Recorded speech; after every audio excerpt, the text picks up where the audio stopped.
down inside, a strength that seems to thrive in Lima, Allen County. The American way of life, to get in gear and do what's right. An unbreakable forthright link called real American strength. Lima, Allen County, real American strength.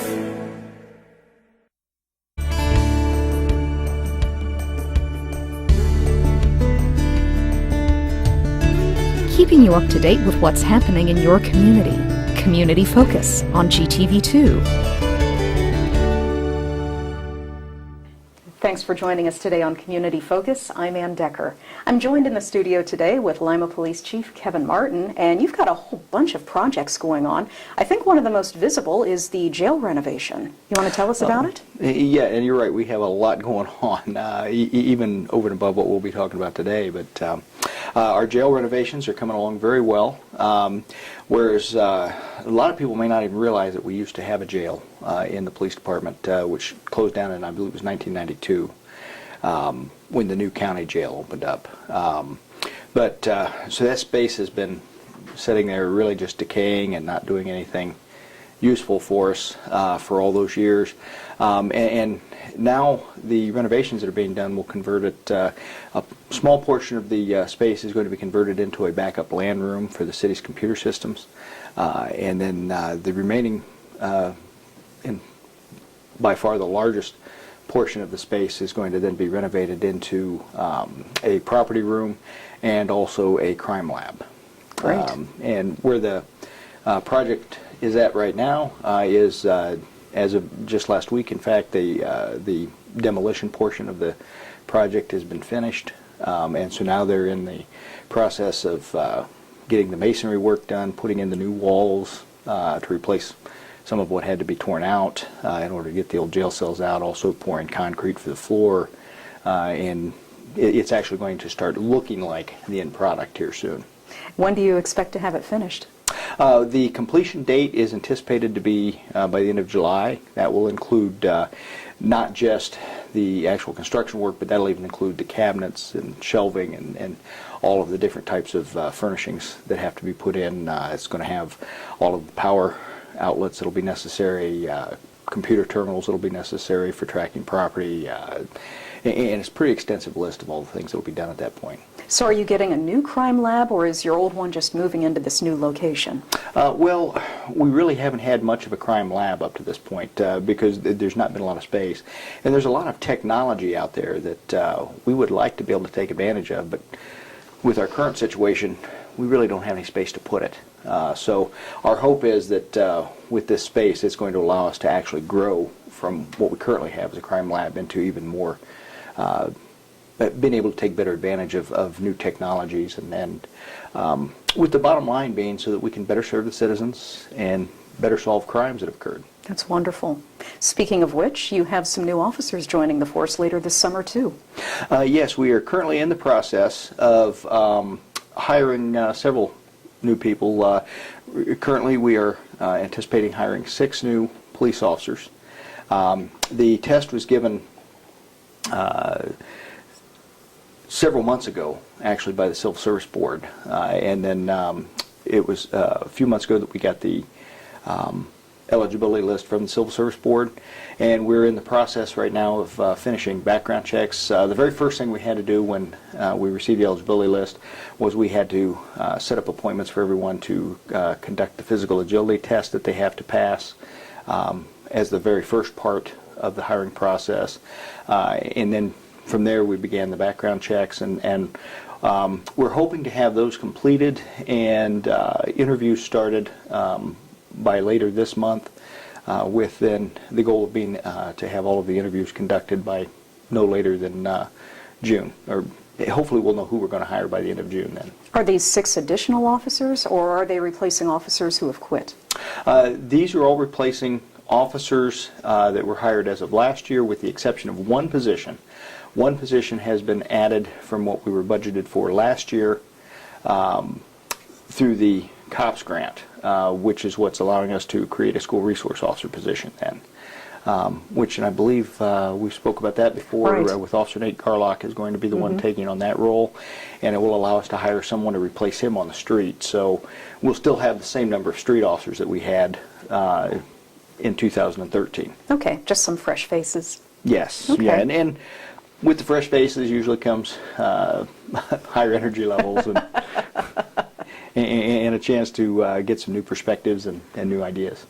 You know, we're getting into the warmer weather finally, and the kids are getting out of school in the next few weeks. So when does the summer curfew take effect?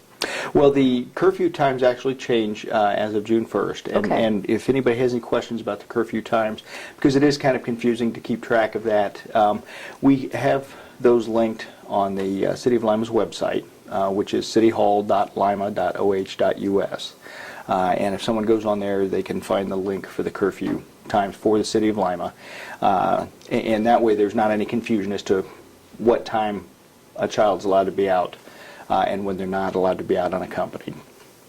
But what we have found, and not just here in Lima, but actually throughout the country, when kids are out after curfew, normally what tends to happen is one of two things. Either they get involved in serious crime as a suspect, or they become involved in serious crime as a victim.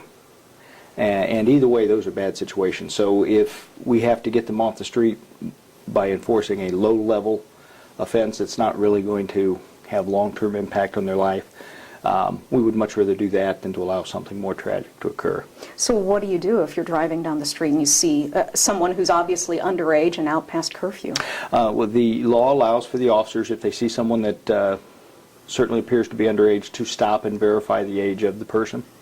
And then if the person is in fact verified to be in violation of curfew, then they will be arrested. They'll be turned over to their parents. That's not something that we're going to take them out to JDC for normally. But also then the other thing that's important for people to know is that then the parents, if they're allowing it to happen and they're not taking reasonable steps to ensure that the child's in when they're supposed to be, the parents can also be charged with permitting curfew violation. Okay. And, you know, again, it's not something that we want to have to do. We'd rather have voluntary compliance. But it is one of those things that in order to, again, to keep kids from getting hurt or being engaged in more serious crime themselves, we would rather take those steps than, again, to see the tragic events happen. Sure, and I would say the majority of parents are going to keep an eye on their kids because they want the same thing. Right. And there are some times where kids are just absolutely not willing to submit to control. Sure. And for that, certainly we would recommend that parents contact Family Resource Center or other resources to try to get help on those issues. Okay. And Chief, if people do want more information, it's available again on your website, which is what? It's on the city's website, cityhall.lima.oh.us. Okay. We appreciate you coming in today. Well, thank you for You're having me. welcome. When we come back, we'll get an update from the West Ohio Food Bank right after this on GTV2. We're not doing well, Allen County. Almost 70% of our adults are overweight. And close to 40% of our children. We eat the wrong foods.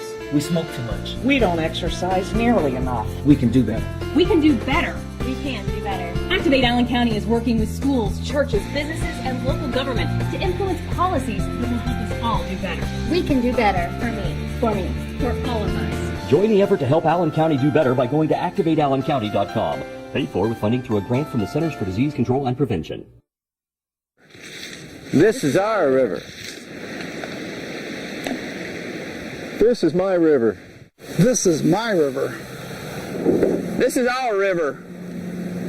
This is our river. This is their river. This is my river. This is our river. This is your river. It's closer than you think. What are you doing to protect it? What is your name, please? I am Doug Behringer. I am Doug Behringer. I'm Doug Behringer. Remember to tell the truth. Only one person was truthful about their name. For victims of identity theft, it is not a game. They find their credit and reputations ruined. Never give out your personal information to people or businesses you are not familiar with. By the way, I'm the real Doug Behringer. I'm an attorney and the victim of identity theft. Protect yourself. It can happen to anyone. We're back on Community Focus. I'm Ann Decker. If you're looking for some great prizes, the West Ohio Food Bank is in the middle of its Summer Slam raffle. And this is Tom Swickrath. He's with the Food Bank, and he's going to give us all the details. Hi. And thank you for having us here today. We appreciate the opportunity to help promote the Summer Slam raffle. For us, it's a big event. It's the first time we've ever done an event like this, Ann. And what we're trying to accomplish is, while we are very, very efficient at getting money in and distributing food, about 92 cents of every dollar that we take in goes to that mission. We need to do some things that are capital in nature, fix the building and so on. So that's the driver behind this, is this money's not going for food. This money's going to maybe replace the roof, buy a new truck, put in some glorious dock plates, a freezer door, those sorts of things. So, and what we're doing is, we have an opportunity here for people to come on board with us. It's $50 per ticket. If you buy a ticket, you win a prize. Your ticket goes back in the drawing, which we think is excellent. There will be no more than 7,500 tickets sold, so your odds are pretty good. There's 77 total prizes. There have been 2 of the early birds drawn already. There'll be another early bird May 31st for $500. So we're encouraging you, get out there, buy your ticket. You can go to most of our sponsor locations, WOFB.org, our website. You can stop into the food bank. We just appreciate you helping us with the $50 contribution to our mission of doing the capital projects. And then also, you have an opportunity to win 24 cash prizes, 24 different guns, and 26 different merchandise prizes. And if you look at it, the top merchandise prize is a 2-year lease on a Ford F-150. Oh, nice. Pretty nice. So you got that. Certainly worth your $50. Exactly. And if you happen to be there, you don't have to be in attendance to win. But if you happen to be there, you also get $1,000 cash for being in attendance. So we'd like you to come out and see the food bank and learn a little more about us. And then our friends over at 21st Century Kitchens and Bendel's Appliances, Furniture and Appliances here in town, have also put together a kitchen. Now, it's a $7,500 gift certificate at 21st Century Kitchens. You go in with your kitchen dimensions, set down at the computer, lay it out, pick your colors, do all those things. You've got it. And then Bendel's is supplying a Frigidaire stainless steel, I think it's called Gallery, package top of the line. It's the stainless steel that you don't leave fingerprints on. French door refrigerator, glass top microwave, microwave range hood, dishwasher. So you're pretty well decked out in your kitchen. That's our second prize. And our last cash prize is $2,000. But again, we'd like you to be there, so we up the ante. If you're in attendance, you get $3,000. Excellent. So we just want you to come out and learn more about the food bank. We need 7,500 people to help us out with this, who believe in what we're doing, who believe in the hardcore nature of what we're doing, the building and the trucks and the dock plates and freezer doors. Now, it looks like you're actually making a whole day out of this, because you've got stuff going on literally for 6 hours. You're drawing a prize every 5 minutes, and this is August 2nd, correct? Yes, August 2nd at the Food Bank on Kibbe Street, across from QP East. 77 total prizes, a prize drawn every 5 minutes. We're going to have radio stations there. We're going to have vendor booths. We're going to have food, beverages. Yeah, we want you to come out and learn a little bit about the food bank and have some fun with us. Because, I mean, what we do is serious, but honestly, the 20 of us that work there, we have fun with it. I mean, you can't let it get you down. And we want to just have a day of fun, show the community that helping people really is fun. And you can do it for $50. What is that? $1 a week for 50 weeks? Okay, so you gave up a can of pop or a bottle of water. It's not even a cup of coffee. Yeah, so it's not much to ask of 7,500 people to say, get on board with us and help us solve some serious problems. You know, we had a storm go through about a year ago. Well, we don't need to replace the roof right now. We found, or the guys working on it, discovered that the roof needs replaced. Our roof on that facility is 30 plus years old. It's a rubber roof. It's sort of shrinking away. And we're hearing that it could be $200,000, $250,000 to replace the roof. So we need, now if somebody out there says, hey, I tell you what, I'll give you a roof. We'll put the roof on for free. God bless you, we love it. But here's a way that people can get on board with us and help us a little bit at a time. And I look at it this way. It's a whole lot easier to get 7,500 people to help us with $50 than 50 people to help us with $7,500. Exactly. So please, just come out and help us. You know, I do food procurement. I'm not above begging. Please come out and help us. Well, aside from the capital improvements, tell us what the West Ohio Food Bank does. Because I bet the bulk of the community doesn't understand how you work and who you serve.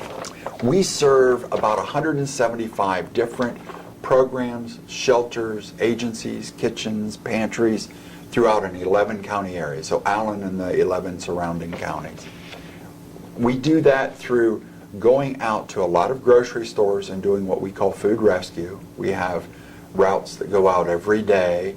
We go to about 35, 36 different grocery stores and pick up dented cans, closely dated items, things that are good. And a lot of people look at that date on a can as, oh, it's time to throw it out. Not true. Much of the food in this country is wasted by people who don't understand what the date means. It's a sell-by date. Not a use-by date. Not a use-by date. Milk, if it's dated today, still has on average 5 to 10 days of life, depending on how it's stored. Like, if you're one of those people who take the gallon of milk out of the refrigerator and put it on the table while you're eating, you shorten the life. But if you pour the glass of milk and put it on the table and keep the gallon in the refrigerator, much longer life. So that's a sell-by date. Same thing with your green beans and so on. That's a sell-by date. Some of it will say a best-by date. But best-by doesn't mean that the next day it's worthless. It didn't spoil. You can tell when product is still good. So we throw a lot of food away. We get close dated food, maybe approaching that best-by or sell-by date from many of the grocery stores. And then we pass that on to people who, quite frankly, don't have any food or don't have much food. And this is a way for us to help a lot of people with something that somebody else might be throwing away. You're not, for the most part, serving the individual hungry people directly. You're doing it through the different agencies. Right, right. The agent, we're the food bank. It's like when you go to the bank for money for a loan. Okay, they're the bank. We're the food bank. People come to us for food, and then they take it out and distribute it. And so much of what we do is through the faith-based community. If it weren't for all the churches and faith organizations around, we'd be dead in the water. But they have a real burden to help people, and our burden is to make sure that they have what they need. So like always, we still need that person who comes out and says, you know, here's $100, let me help you with food. Or here's $100, let me help you with a backpack program. Another one of our programs where we're serving about 3,000 young people in different school systems throughout the area. Every weekend they get 2 breakfast, 2 lunch, 2 dinner, 2 snack, 2 drink items. And it's for people, for children who are obviously on the reduced or free lunch program. They're definitely underprivileged kids. And sometimes we've discovered that kids will come to school on Monday morning and they haven't eaten all weekend. Well, Jimmy and Janie, when they come to school on Monday morning and they haven't eaten, they're not really ready to think about math and English and history, geography. They don't care. What they care about is getting to lunchtime. So we're trying to build a bridge there too. So there's a lot of programs that we do where we're not directly involved with the child or the family. We see the elderly when we do the supplemental nutrition program with them. So you know, this box of supplemental food is the difference between me paying my utilities or me buying groceries or me buying medicine. So, you know, when you're making a choice between buying groceries and medicine and you get a supplement, now you can buy your medicine. The medicine works better because you have better nutrition. So it's real positive. The long-term benefit to the whole of society is, let's make sure everybody's fed. Let's don't worry about why they're going hungry. Let's feed them first. We can sort out other details later. Well, you're doing some great work. And if people do want to help you with their capital improvements, how do they get tickets for the SummerSlam raffle? They can go to many of our sponsors. The easy way is to go online, WOFB.org. If you're in town here, come out to the food bank and tell somebody, hey, look, I want to look around. I want to see what you do. Because once you're in our facility and you see it, I really believe it'll put your heart more toward doing what we do. You know, donate your $50 to us. We appreciate that. You know, get on board. Please get on board. There's a lot that we need to do. There's a lot more we could do. And one of the things that we really need is a new truck. Please. Help Tom out. Don't let him beg anymore. It's WOFB.org. Yes. Tom, thanks Ann. for coming in today. Thank you very much. Tom Swickrath from the West Ohio Food Bank. When we come back, we'll tell you about some changes in the Chamber of Commerce's Putt Around Town right after this on GTV2. Reduce, recycle, reuse. Allied Waste Services in the City of Lima encourage you to live green by recycling all that you can. Recycling promotes green living by reducing the amount of waste materials buried in landfills. This saves money, natural resources, and energy. Keep our environment healthy and start recycling today. Allied Waste Services is committed to a clean environment. Contact us today for your recycling needs. Visit our website, republicservicesohio.com, to learn more about recycling today. Let's all do our part to keep the Ottawa River clean and healthy. Clean trash and debris from storm drains to keep them from being washed into the river. Your actions matter. I didn't want to be touched. He said it would feel good, but it didn't. So he gave me a new doll and some candy. He told me not to tell anybody and that it's our special secret. How do I make him stop? Say no. Run away. Scream. It's okay to tell an adult you trust if someone is hurting you or making you uncomfortable. Feel safe. Feel strong. Feel free. Do you know what to do when you hear the community warning sirens? The sirens are activated anytime the public is in life-threatening danger. When you hear the sirens, go inside and turn on your radio or television for more information. If you're outside and unable to take shelter, get in your car and listen to your radio for more information. Follow the instructions carefully. Remember, the sirens mean to take shelter and listen to your radio or television for more information. Take the necessary steps to keep you and your family safe. We're back on Community Focus. I'm Ann Decker, and Adah Ellerbrock is in the studio today. She is with the Lima-Allen County Chamber of Commerce, and I'm looking at what you have lined up, and it's a busy summer for the Chamber. Yes, it is. Yes, we're actually kicking off our Lima Online project coming up here on the 15th of May, and it's where we're going to help businesses that either have a website or that are thinking about putting into a website together and going through the different steps on how they can do that. We're kicking it off with CorpCom Group, where they're going to talk about web development. So how do they create that strategy? And then we have Jenny Bible. She's going to talk about site mapping and design. So they're getting kicked off with 2 different series, and then each month we'll have a series to help go over different things they can do to help build their website and get traffic. Wonderful. Do they have to register for this? Yes, they do have to register. It's only $10 for each class. It's held right at the Chamber, and then they can register by giving us a call, or they can register online. Okay. For those executives out there, we also have a Connections program coming up. Yes, for mid to upper level management, we have a great Connections. We have a lot of people talking about, okay, what do we do with these millennials? And, you know, what about those Gen Xers and the baby boomers? How do we get them to all communicate? And so we have 2 individuals. We have the site leader for Procter & Gamble talking about how they've incorporated all the different generations together. And then we have someone from UNOH. They're talking about how they've been teaching the millennials how to get themselves into the workforce. So how to get them all to communicate together. And that's coming up on the 29th of May. So at the very end, and it's a chance for them to network together once again, but then learn how have other businesses and organizations implemented these strategies. And again, they have to sign up for that one as well, correct? Yes, always through our website, limachamber.com, and then give us a call too. Okay. One of the most fun events of the summer is coming up in the middle of June, and it's the Putt Around Town, which is actually a little different this year. Yes, it is a little different, and we're excited about it. We're bringing it all downtown. We're going to have it right there in the square, all outside, so not going to different businesses. We're going to have a chance where we can have businesses put together their hole. So like Superior Federal Credit Union's got a hole for us, Wanamaker Total Logistics, State Bank, where they're going to put together a hole that says what their business does. And then we have 18 holes where you can challenge yourself and have a chance to win $400. it's a great time to come out.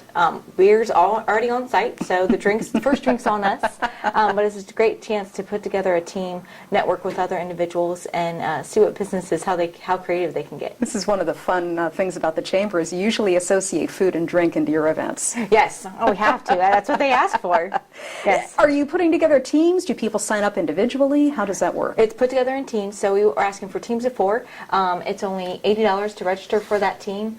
And then also it's June 19th, and it's going to be from 5 to 10 right in the square. Okay. Website address, once again, if people want more information. Yeah, limachamber.com. And then your phone? Our phone number is 222-6045. All right. We appreciate you coming in today. Yes, thank you. You're welcome. Adah Ellerbrock from the Chamber of Commerce. I'm Ann Decker, and this is Community Focus on GTV2. A message from the Allen County Chiefs Association. With the recent rise in juvenile crime, all Allen County police agencies are stepping up our efforts to reduce this with the enforcement of curfew laws. This affects anyone under the age of 18. Local laws may vary in age and time requirements among the villages, townships, and cities in the county, so please help us in our efforts by becoming familiar with the curfew law. Please check the websites on your screen for specific curfew information. Together we can make Lima Allen County a safer place in which to live and work. Because you're black. Because you have young children. Because you have a disability.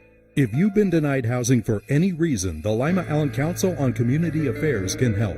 It's against the law to deny people the opportunity to live where they want and can afford. If you feel that you've been treated unfairly, give LACA a call and we'll look into your complaint. LACA's fair housing services are free, so call today and get the housing you deserve. 419-227-2586.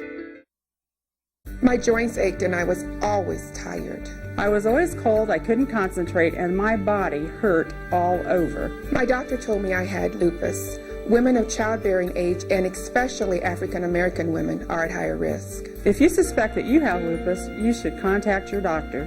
You're invited to attend the local lupus support group meetings on the second Thursday of each month at 1 o'clock at Lima Towers. For further information, go to connectedhands.org.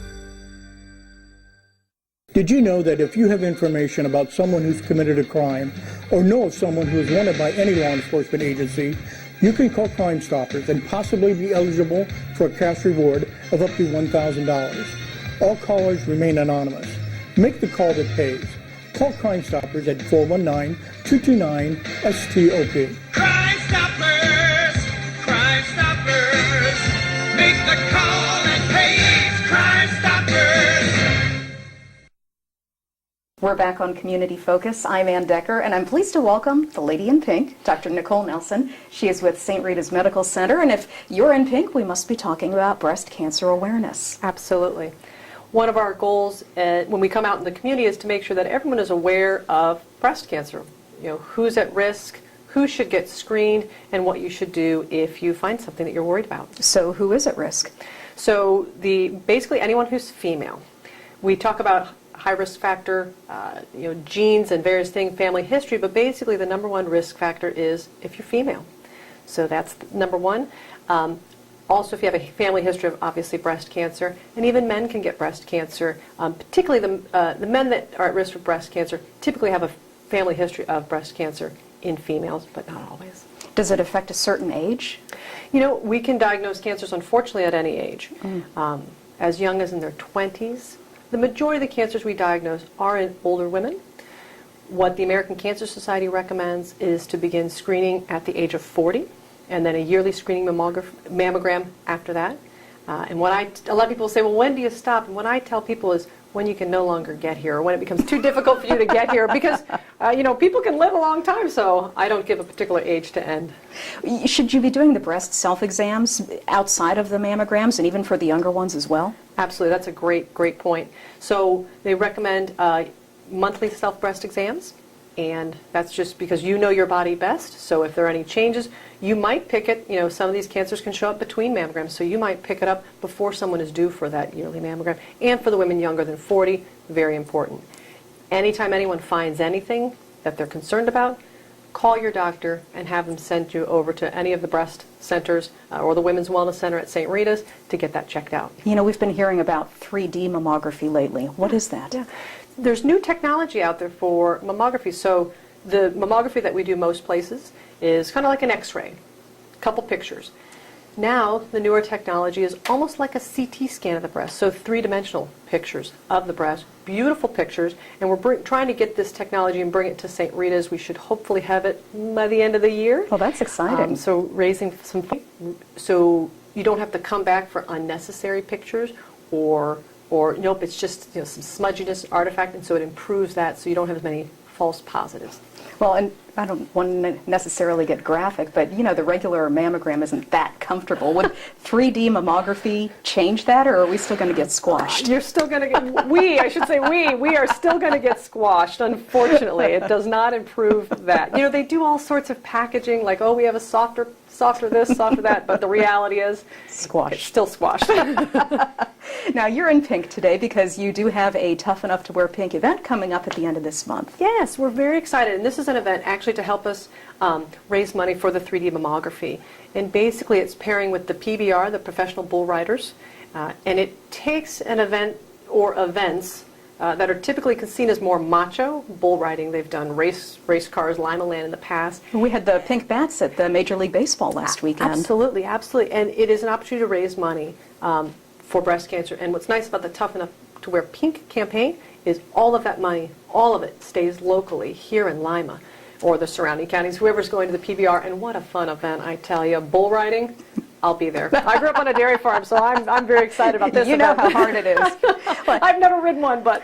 You're also going to be raffling off a man cave that night, too. Yes. So there's, koozies for sale, Tough Enough to Wear Pink T-shirts, so the men can, buy a pink T-shirt so they can wear pink as well. But as well as a man cave, gosh, in that package, flat screen TV and all sorts of other things that belong in a man cave. I don't think women are allowed in the man cave. And also a gift certificate for, Cornwell boots, or Cornwell... Bucking bulls. Bucking bulls, yeah. A local individual is providing some of the bulls for this event. And how exciting is that? A local, I think he was originally from Bath. Mm-hmm. And so he has some of the bulls, and so he's donated a gift certificate so you can buy some cowboy boots. And so it's really going to be a fun event, to raise awareness, and it's really nice to keep those funds local here. Great, and that's coming up May 30th and 31st out at the fairgrounds. Yes. All right. Yes. If people do want more information about Tough Enough to Wear Pink or just general concerns about breast health, where do they get that? Well, the Tough Enough to Wear Pink campaign, they actually have a website, and they do various events, kind of pair with various events throughout the country. In terms of breast health, you can call us at St. Rita's Women's Wellness Center, or if people are not in Lima, I just tell people, go anywhere. Go wherever you are comfortable. It is most important that you get the care you need. Just go. Just go. That's what I tell people. Just go. We appreciate you coming in today. Thanks so much. Thank you. You're welcome. Nicole Nelson from St. Rita's Medical Center. I'm Ann Decker, and this is Community Focus on GTV2.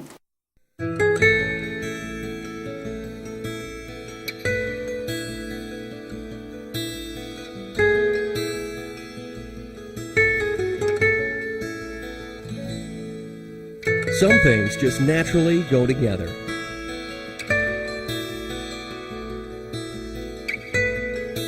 Other things don't mix. Please, don't drink and drive.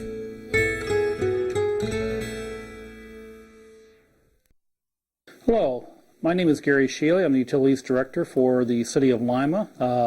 Our domain is the Department of Utilities. We manage the water system, the wastewater system, along with the garbage and refuse contract for the city residences.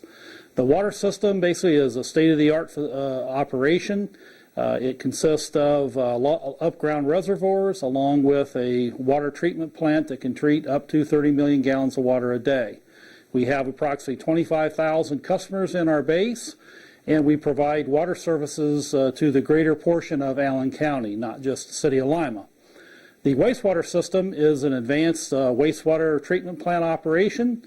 It has close to 350 miles of sewer pipe in it. It collects wastewater from most of the city of Lima, as well as greater portions of Bath Township, as well as Perry Township.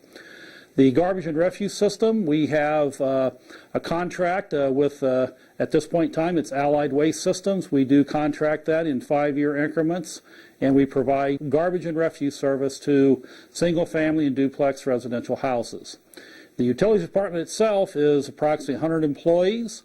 We have 5 operating divisions, those being the water treatment plant, the wastewater treatment plant, field services, our customer service division, where we basically process and manage the bills and customer service, as well as the administrative division, where we administrate the various contracts and services the city provides, along with a pretreatment program to manage industrial flows. Let's all do our part to keep the Ottawa River clean and healthy. Prevent or clean up oil and fluid leaks from your vehicle that could wash into the river. Your actions matter. Thank you for contacting the Ohio Utilities Protection Service before you dig, because knowing where underground utilities are located matters. It matters for the safety of your crew, the job schedule. It matters to the customers you serve, and it's the law. You can call us or go to oups.org to put the safe digging process in motion, because keeping Ohio safe every time you dig matters most. I'm Deborah Norville. If you're the mother, sister, spouse, or friend of a veteran who seems angry, sad, or isolated, you may be seeing warning signs of depression or suicide. The VA is reaching out to help, so please reach back. Even if you think you see these signs, call 1-800-273-TALK and press 1. That's 1-800-273-TALK and press 1.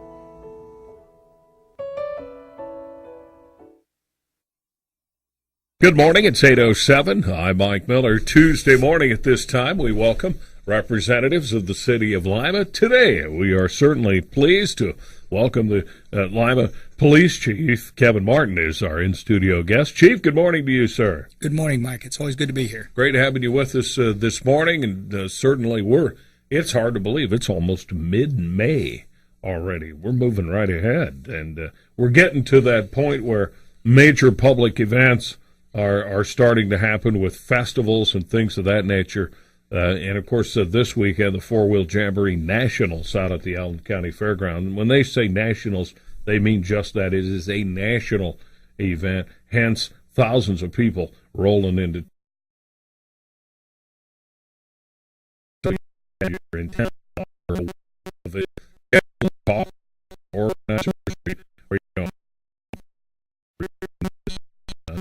no,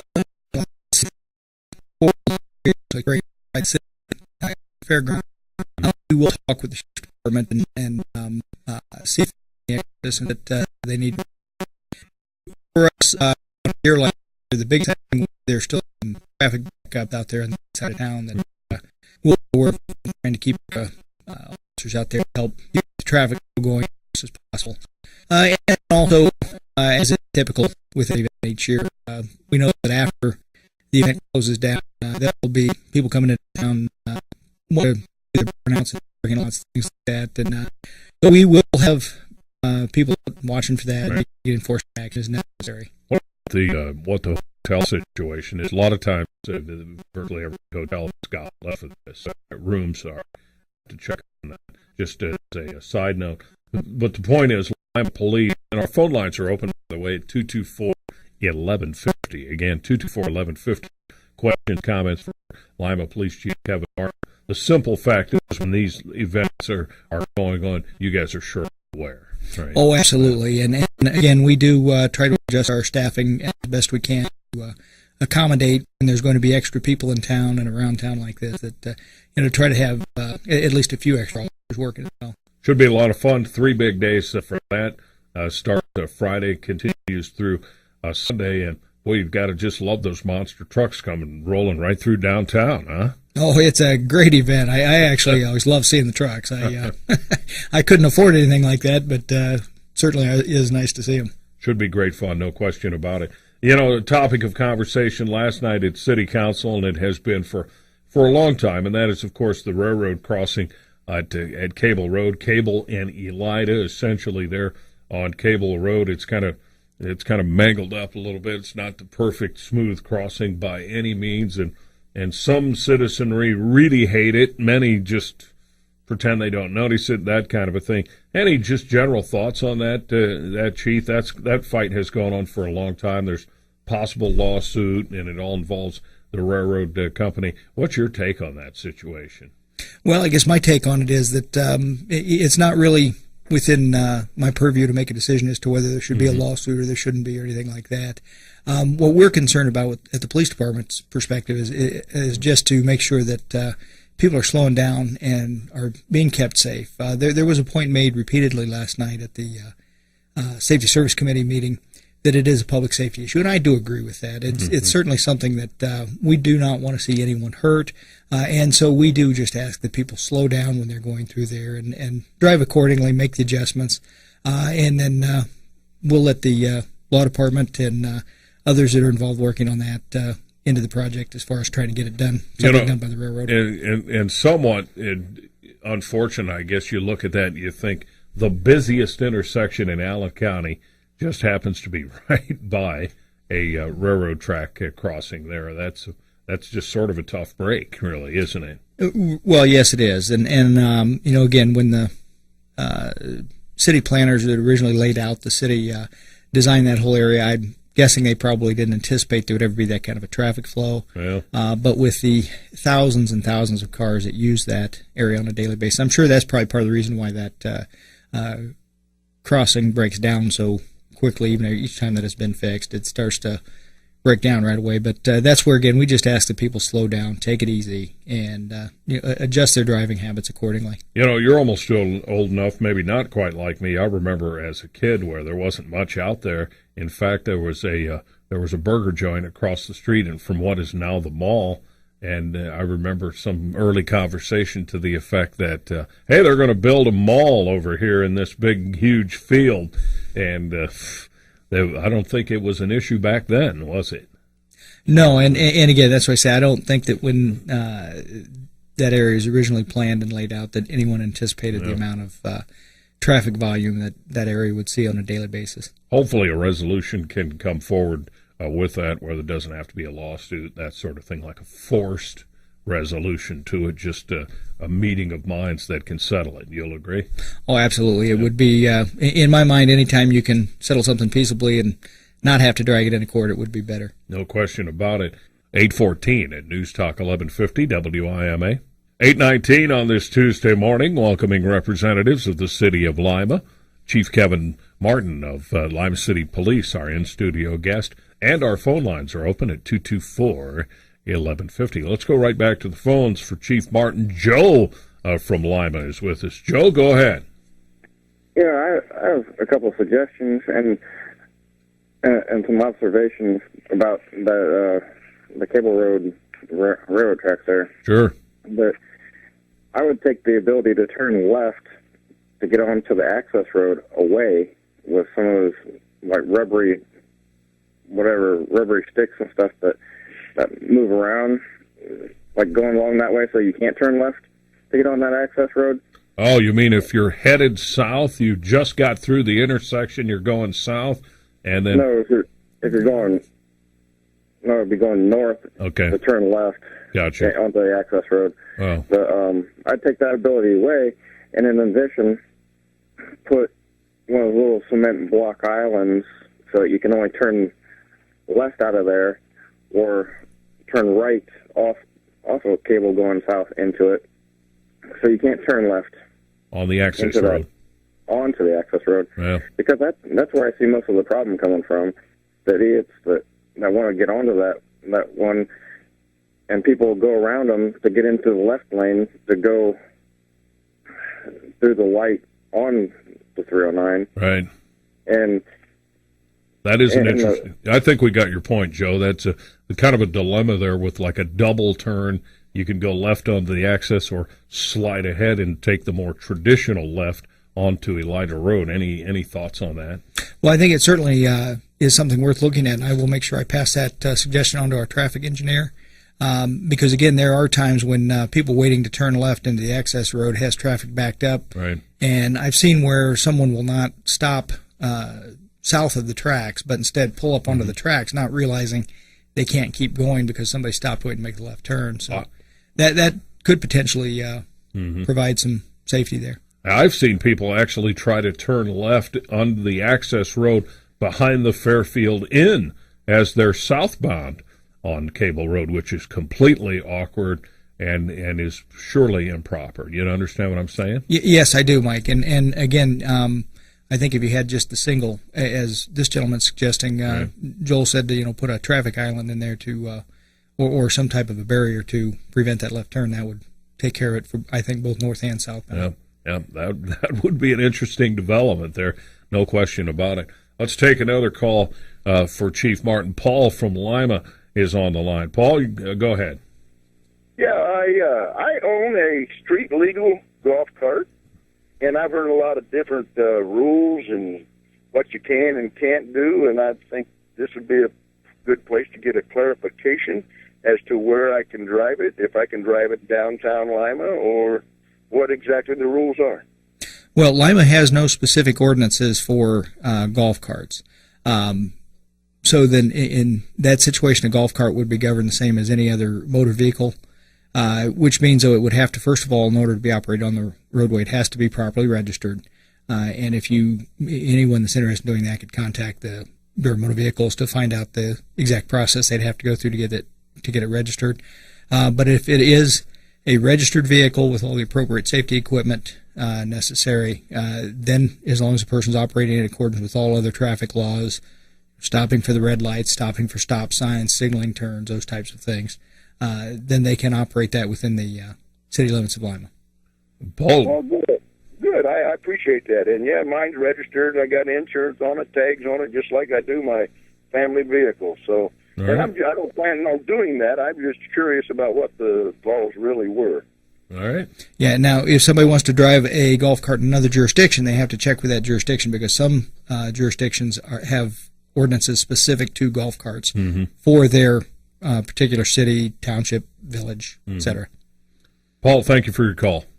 Well, thank you. Yeah, I've been to a number of small towns around the area in different settings where golf carts are everywhere around some of these smaller towns. But as you suggest, they probably have different sort of ordinances and that sort of thing, right? Right, and let's say someplace like the village of Pandora, for instance, they may have ordinances specific to golf carts, whereas the city of Lima does not. Right. Fair enough. 224-1150. Still time for calls for Chief Martin. Will be with us until 8:30. So we just sit back and see what other officials elect to do with that railroad crossing. That certainly has been an issue for a long, long time.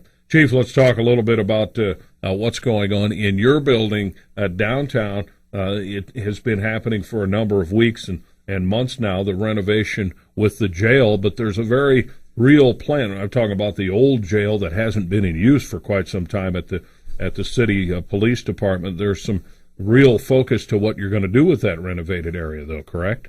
Oh, absolutely. And I think a lot of people are either never knew or have forgotten that the Lima Police Department used to run its own jail, and actually did so until 1992.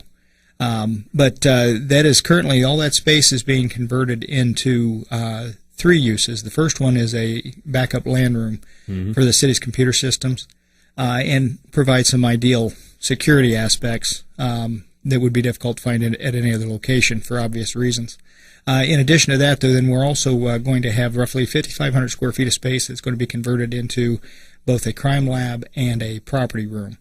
And with the crime lab, currently there's a lot of technology out there that we'd like to take advantage of, that under our current situation, we just do not have any place to put it.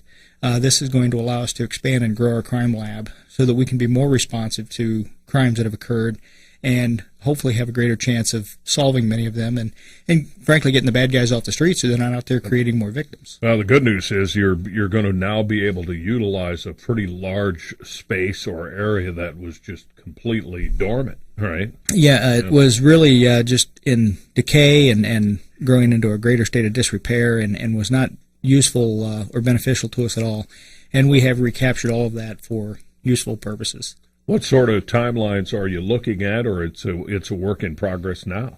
Well, the demolition phase of the project is completely done. Right. And in fact, yesterday they were pouring new concrete in areas in order to level out the floors and get some other work done there. They've been doing other masonry work, and there's still a long way to go on it, but the projected completion date for the project is in July. All right.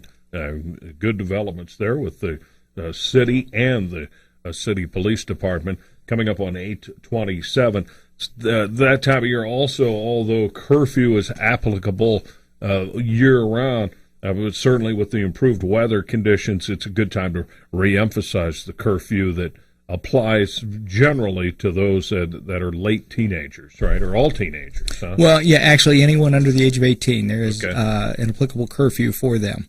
And the times vary based on the time of year, day of the week, and age. So rather than trying to go through all that, I guess what I'd like to say is that people can find a link for the curfew times on the city's website, cityhall.lima.oh.us. And I'd strongly recommend that anybody with kids look at that, become familiar with what those curfew times are, because we will be stepping up the enforcement as school is getting close to getting out, the same as we do every year. Yeah, no question. And school is getting close. I know Lima Central Catholic had their graduation last weekend, so others will be coming forth here shortly. Reasons for curfew. Well, the reasons for curfew is really twofold. One, kids that are out after curfew, my mother used to say nothing good happens after 10 o'clock. I didn't believe her when I was young. Now that I have a few more years under my belt, Mom's right. I understand what she's saying. Yeah. But the one of two things will normally happen to kids that are out after curfew. They either become more likely to become involved in more serious crime themselves as perpetrators, or they're more likely to become victims. And either way, we don't want to see that happen. And so if what it takes is getting them off the street with a much lower level offense than if they go out and commit a robbery or a burglary or something of that nature, it keeps their record a lot cleaner. And at the same time, it keeps them from being out there to victimize other people or to be victimized. That's an excellent point. Really, it goes both ways. It can induce your own little mischievous activity, or, as you suggest, you can become the victim of mischievous activity. So it really does go both ways during the later hours, huh? Oh, absolutely. And again, if you've got a 15, 16-year-old out around where there's 20-somethings of that 15, 16-year-old is going to be a lot more vulnerable. If the 16-year-old is properly licensed and has a job, then he or she can certainly traverse around with their vehicle, right? But the curfew still applies otherwise, correct? That's correct. There are exceptions to the curfew, and those exceptions are if they're going directly, and I have to emphasize the word directly, to or from a work-related activity, school activity, or church activity. All right, and that's not hard to explain, frankly, if you're dealing with your guys, right? You just simply say, hey, I was here, and okay. Right, and now since most all of our officers have cell phones, that they may make a phone call to verify the story, but once that's done, then the person's going to be on their way. Taking note of the curfew and all the various changes with the improved weather situation, and what do you think of the monster truck going to do a backflip attempt? Any thoughts on that at all, Chief? My only thought is I'm glad I'm not going to be the one driving it. I'll see you out there Sunday. I'm not going to miss that one. So, hey, as always, we appreciate you taking time out of your day to join us, Chief Martin. Have a great day. All right, you too, Mike.